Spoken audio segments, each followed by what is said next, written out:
Good afternoon, Aurora, and welcome to our 25th community conversation this year. We are honored to have with us today the State Treasurer of Illinois, Michael Frerichs. Big dogs in the house with us today. How you doing, brother?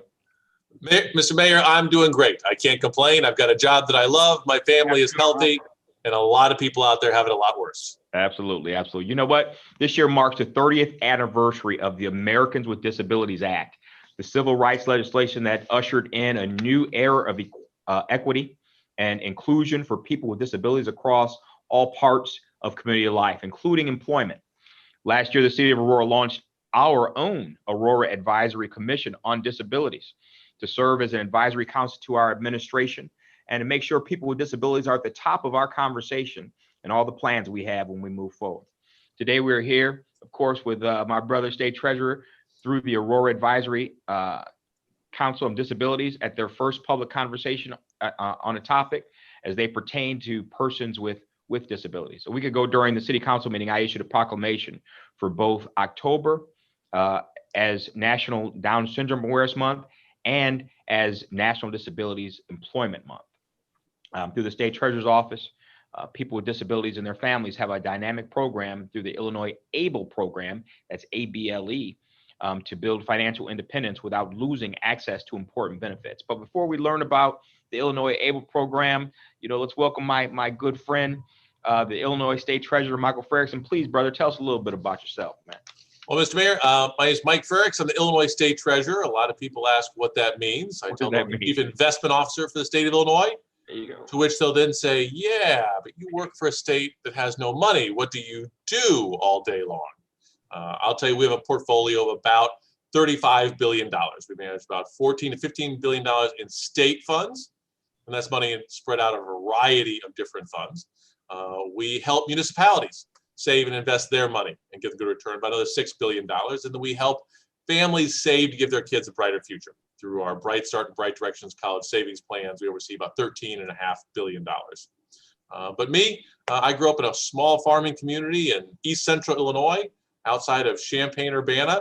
And I think I have the best job in state government. No offense to being mayor of Aurora, but this is great. I get to make money for the state. I get to help people save and put their children on a path towards a brighter future.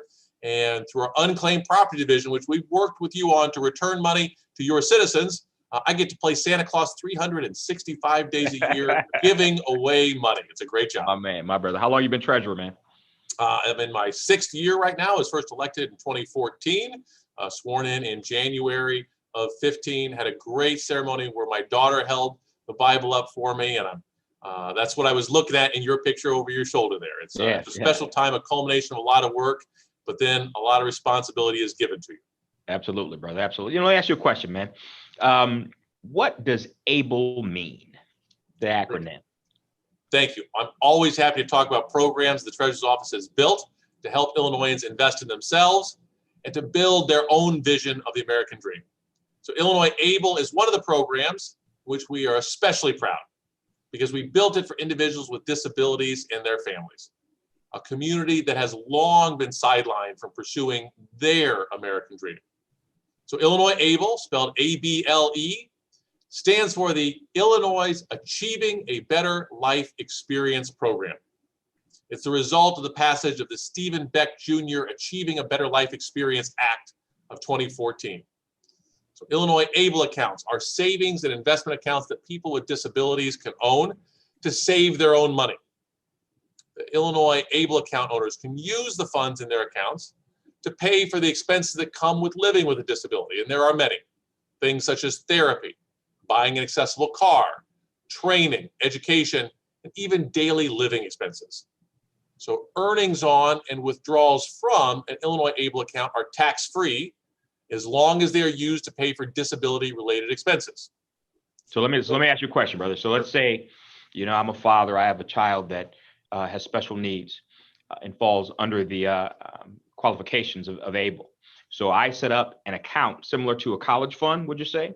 And put money into that account, tax-free, as long as it's used for my child with disabilities. Yes. So it's just like if you're familiar with 529 college savings programs. Yes, sir. This ABLE program was set up under the 529 section of federal tax code. So there are also 529 accounts, but just like you'd put money into an account and invest it, and the growth would be tax-free for college savings, you can put money in, invest it, and the earnings are tax-free as long as you take it out for a disability-related expense. And let's talk about that for a second. Who exactly, when you say disability related, who would qualify for that? Oh, if you qualify for Social Security, SSI, disability payments, you most likely qualify for an ABLE account. Now you just have to, the disability has to have manifested itself before age 26. But that's something we're working to change. We're working to up that limit. It seems arbitrary, Congress passed that way, but there are plenty of people who were serving our country, fighting overseas, and maybe stepped on an IED, and at age 27, they're currently unable to invest money in an ABLE account. We'd like to raise that limit to age 46. Gotcha. I got you.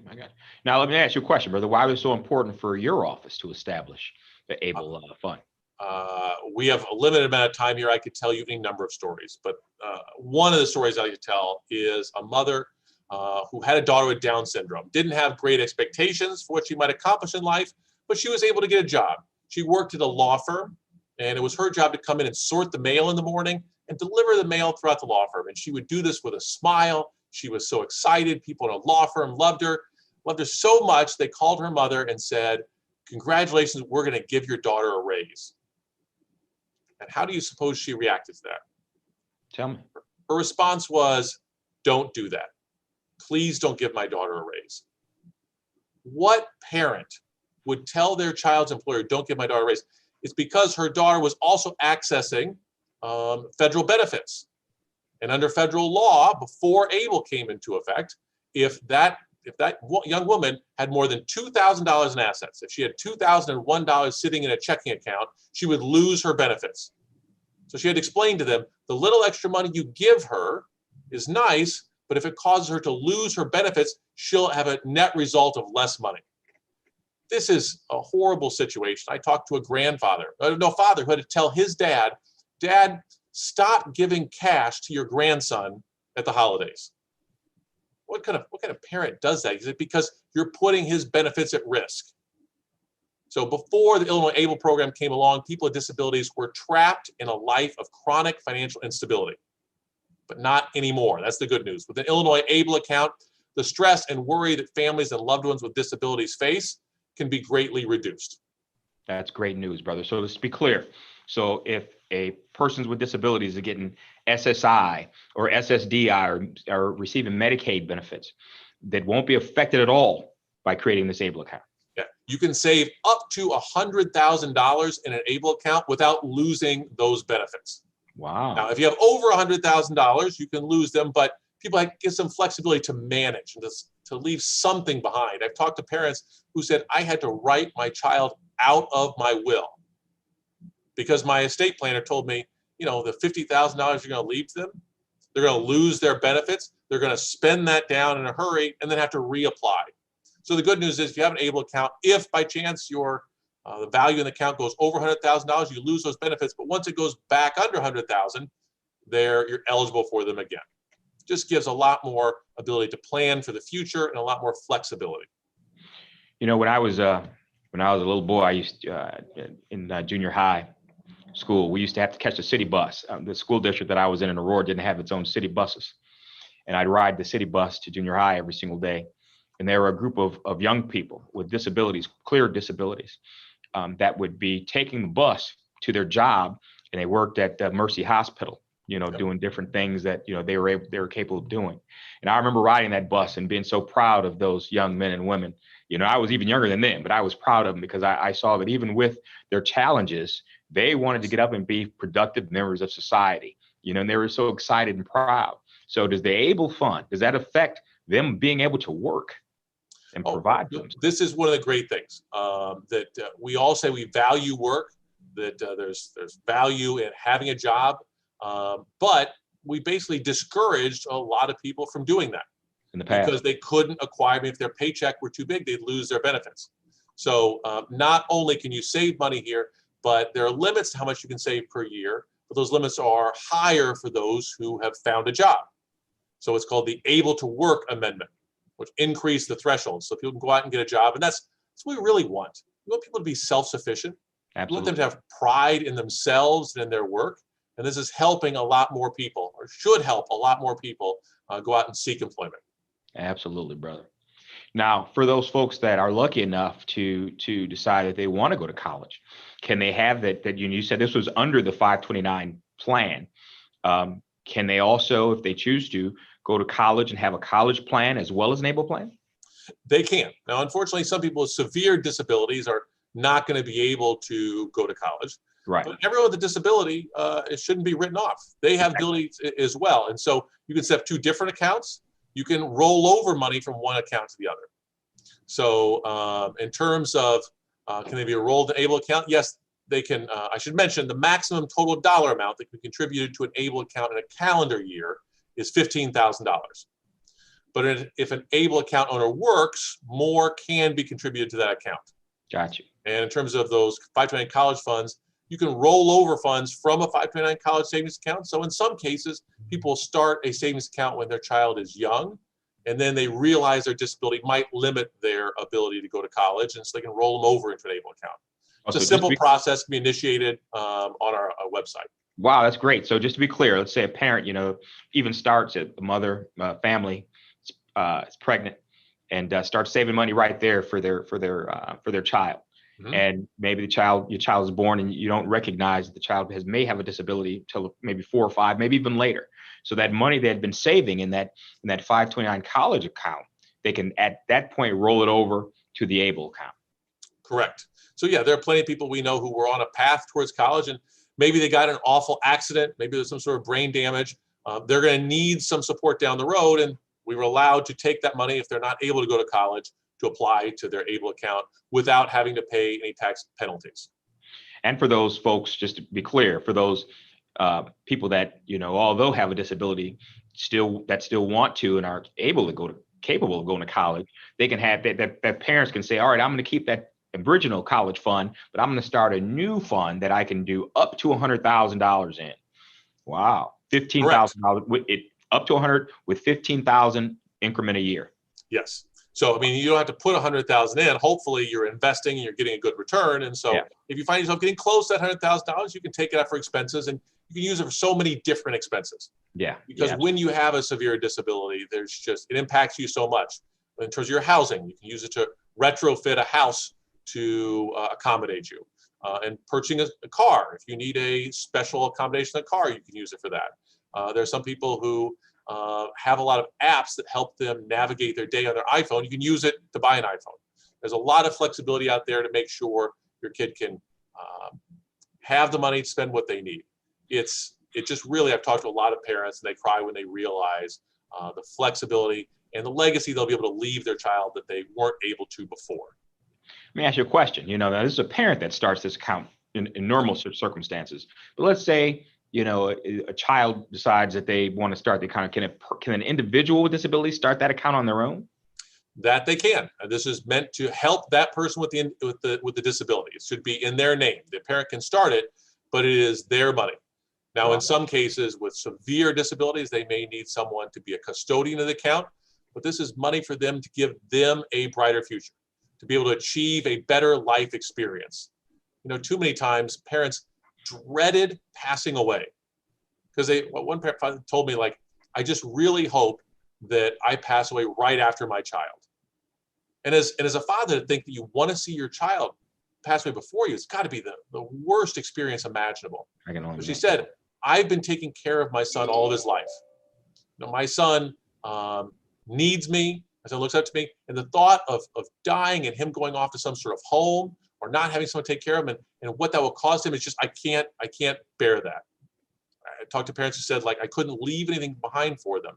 But knowing that there's something there for them to give them a better life experience doesn't take away all their anxiety, but it helps to reduce some of that and helps with long-term planning. Wow. It's a great program, brother. How long has it existed, man? Well, we passed it soon after I came into office. It took a little while to set up. It's been up and running for at least 3 years now. Okay. And I said, I could talk stories all day. I was at a facility, and a mother told me, she goes, now I won't have to worry about my son's teeth when I'm gone. He said, Wow. excuse me, you're worried about my son's teeth. I mean, doesn't he have Medicaid? He said, yeah, Medicaid will cover a dental emergency or a surgery, but it doesn't cover routine cleanings. I said, yeah. She goes, and so I pay for his dental visits. And as a parent, I'm happy to do that. And I'm happy to pay for his dental cleanings for the rest of his life. But when I'm gone, I couldn't leave money for him. Now I know there'll be money in an account that he can use for his twice-a-year dental visits, and that makes me feel better. These are things I think most parents don't stop and think about. But if you have a child with disability and you're planning what's going to happen later to them in life, this just gives you a lot more opportunities to give them a better life experience. Absolutely. And let me add another question before we take some questions from the audience, man, because this is very, very exciting and good information for our folks, especially the board that we started here in Aurora. So let's say that a young person like those kids that I used to ride the school bus with, I'd be going to school, maybe going to their jobs. If they took that money that they made from their job and put it into that, because they can put money in their own account and put that money in their account, they'd be able to prevent themselves from having to pay taxes on that money. Is that right? That's correct. So a couple of tax benefits out there. One is the federal tax benefit. So the growth in that account, when it comes out, you don't pay taxes on the growth, money you made off that account. Right. The other benefit is when you put money into an account and you're an Illinois resident, you have a tax deduction, the most generous tax deduction in the country. Up to $10,000 can be reduced from your taxable income. Wow, that is great. Wow, that's Clayton. We got our Director of Communications on with us, Mr. Clayton Muhammad. Are there any questions out there that folks might have Yeah, there's a couple questions. Thank you again, State Treasurer. One of our questions is, how should the ABLE account best be utilized to the best advantage? Do you have any tips for parents on that? Well, so there are different parents out there. I think every parent wants to give their kid a brighter future. So the more affluent parents out there have been able to do that by setting up a special needs trust for years. But you had to go out and hire a lawyer. And some families, they just don't have enough money to pay for a lawyer. It doesn't make sense for the amount of money they can put in. So this is a low-cost way to save. And so encourage anyone out there who is interested in this, the best way to begin is to visit the Illinois ABLE website. You can go to Illinois ABLE, so that's Illinois spelled out, ABLE.com. There, people with disabilities and their families can find a wealth of information about the program, and they can get many of their questions answered. And they can begin the process of opening an Illinois ABLE account at illinoisable.com. It's a good place to start. Wow. That was another question, Treasurer, on how to start the steps. So thank you. Another question, if we move from Illinois, is this transferable to other ABLE programs in different states? Yes, so most certainly. Not only is it transferable to other ABLE accounts, it's transportable. So you start with Illinois account, but it can be used anywhere in the country. Now, if you move out of Illinois, you're no longer an Illinois resident, you lose that tax deduction on your state taxes, but you still have that federal tax benefit. As I said, Illinois has the most generous program out there. Some states don't have that state tax deduction. That's something we fought for here in Illinois. So yeah, you can transfer. We are actually part of a national ABLE consortium. And part of the reason we've been able to negotiate such low fees is because we didn't do it all together. We work with a variety of other states, red states and blue states, to basically have purchasing power. So now our 17-state coalition has a population far larger than California and Texas, other large states. That's what's really allowed us to drive down costs and create one of the best programs in the country. And I say that not necessarily that Illinois is the best program in the country. We took the lead on creating this, but because we work together with other states, red states and blue states, I can say Illinois is the best program in the country. And so does Iowa, and so does Indiana, and so does Connecticut and Pennsylvania, and so does Colorado, so does Mississippi. A lot of the states that have joined with us on this have made all of us stronger. And let me ask a question, follow up off that, Clayton. So a couple questions. One, as long as you're a resident, no matter if you go visit another state for a couple months or live with another family member, as long as you're a resident of Illinois, you get both the federal and state tax benefit of this fund. Now, go ahead. But you don't have to be an Illinois resident to sign up for an Illinois account. If you live just north of our border, the state of Wisconsin passed an ABLE program, and then they rescinded it. Someone said, oh, well, this is big government. This is government helping people facilitate their own savings. So Wisconsin, there is no Wisconsin program. If you're a Wisconsin resident listening here, if you have a relative in Wisconsin, you can sign up for the Illinois program. You won't get the deduction on your state taxes, but you'll still have that federal tax benefit. Wow. And another question. So it sounded like you said that in the there's only 17 states in the union that have ABLE program. No, not every state has it, but there are 17 that have come together and formed an ABLE coalition. Gotcha. So basically, we went out on the market because what we were told when we originally looked at this was a lot of those financial service firms weren't interested in working with us. They said, I asked, you don't want to work with people with disabilities? They said, no, there just aren't enough people to have economies of scale to offer a low-cost product like they would offer for our college savings programs. So for our Bright Start, Bright Directions, we have over 500,000 accounts with over $13 billion in assets. There aren't 500,000 disabled people in the state of Illinois. And so there's a limit to the number there. And so we said, what can we do to get your interest? I said, well, you'd have to have more people. Well, we weren't going to grow the number of people with disabilities. The state's not growing, but we called other states, red states and blue states, Democrats, Republican treasurers, and said, are you having the same experience? And when they did, we said, how about if we work together? So Illinois took the lead. We wrote the RFP that said, the winner here will get to work not just with Illinois, but with Pennsylvania, with Rhode Island, with Mississippi now, with Alaska. We have states all around this country working together. When you go to their websites, you'll see their state name, but the underlying program is the same as Illinois'. There are some other states that set up their own programs, but we think because we work together, we have a lower cost, better option. That's that 17 state coalition that you were talking about. Yes. Wow. And you started all this. We did. No one does anything by themselves, but Illinois was the lead on this. Wow. This is great, brother. Next question, Clayton.